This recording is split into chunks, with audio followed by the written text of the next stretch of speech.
Karibu kwenye darasa na Dr. Shafii The Don. Na siku ya leo tunakuletea jinsi ya kuupata uchawi wa jua. Uchawi ni nguvu zinazotumiwa na watu wenye maarifa maalum yasiyo ya kisayansi katika jamii nyingi duniani, zikiwemo jamii za Kiafrika, jamii za Asia, jamii za Ulaya na kadhalika. Ingawa kuna tofauti nyingi kulingana na mahali au utamaduni.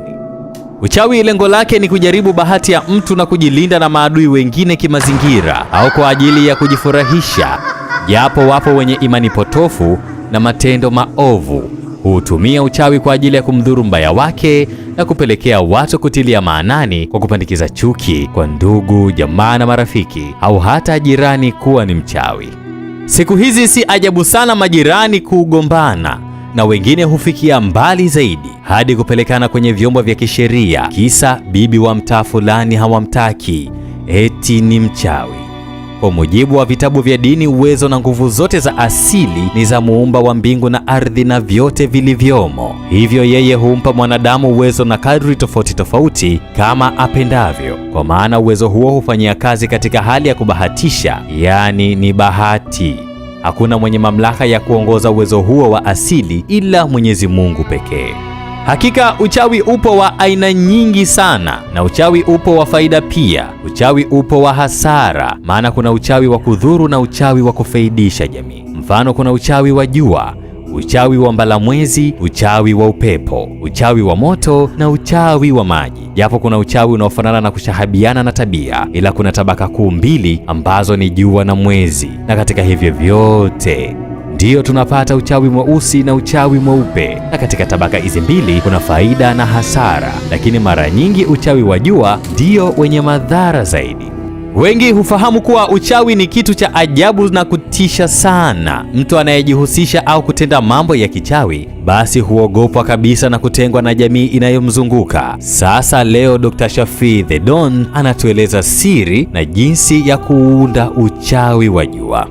Ukitaka kuunda uchawi wa jua katika mwili wako, hakikisha unafanya mazoezi ya kuwa rafiki na jua na kuupasha mwili joto ili uweze kutumia nishati hii ya jua kwa uchawi wa aina yoyote ile, na pia huleta spiriti yenye nguvu. Ukitaka kuutumia uchawi huu, unatakiwa kwanza ujipange na mazoezi ya jua na pia kufanya mazoezi ya kuvuta pumzi, kisha unaliita jua kama nitakavyokuelekeza hapo baadaye.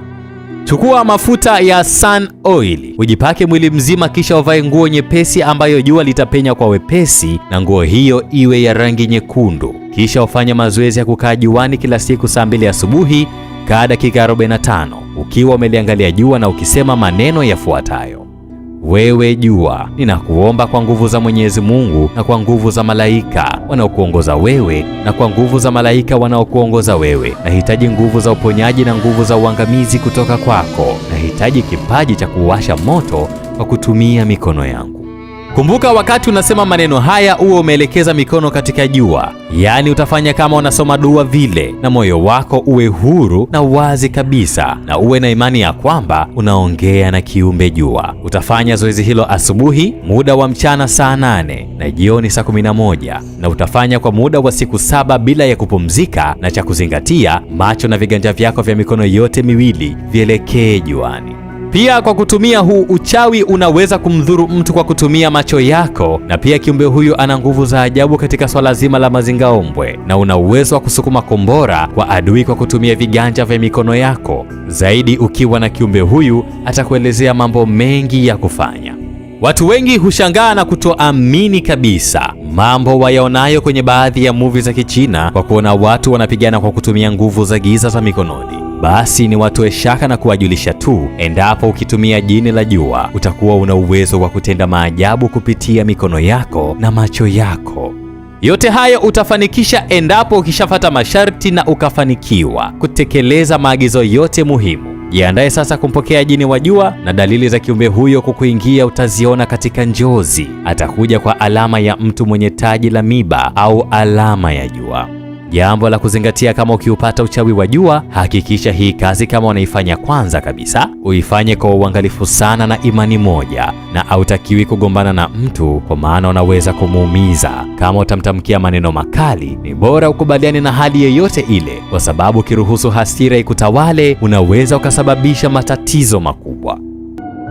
Dr. Shafii The Don anasema kazi hii ikikukubali, hakika utakuwa mtawala wa majini yote na utaweza kuamuru na kutenda lolote lile utakalo. Ukiwa mtawala wa majini yote, utakuwa na uwezo wa kuyazuia majini yanayosumbua jamii, kwa maana utakuwa na uwezo wa kuyaamuru yaondoke na yakaondoka tena kwa kelele kubwa sana.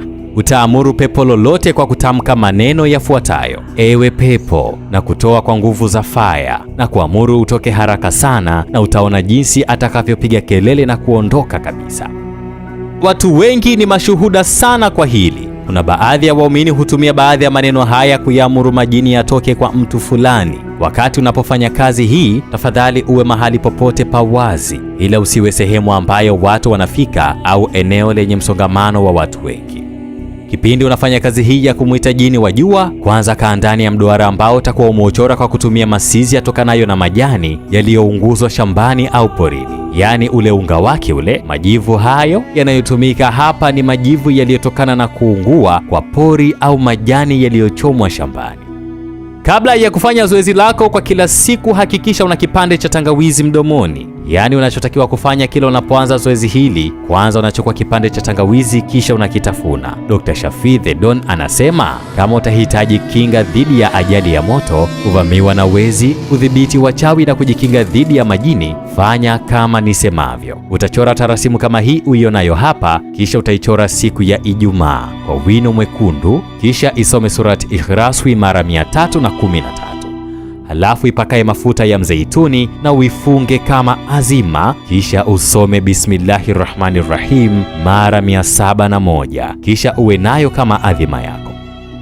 Na kama unataka kukinga chombo chako cha moto kama gari, pikipiki na vinginevyo, na kama unataka kuzindika mji, basi funga pamoja na mchanga wa mji huo, kisha zindika kwa kufukia katikati ya mji huo. Yaani unachotakiwa kufanya ni kuchukua mchanga, kisha unausomea, kisha unafukia vitu vyako. Ukishamaliza kuvisomea, unafukia chini ya eneo lako. Dr. Shafii The Don anasema hakika hawawezi kuingia wezi wala majambazi. Inshallah kwa leo naishia hapa. Naomba tukutane tena wiki ijayo katika elimu nyingine na Dr. Shafii The Don. Kwa mawasiliano zaidi unaweza kumpigia Dr. Shafii The Don kupitia simu namba 0692007575 au unaweza kumfollow kwenye ukurasa wake wa Instagram, anatumia don_Shafii Nays.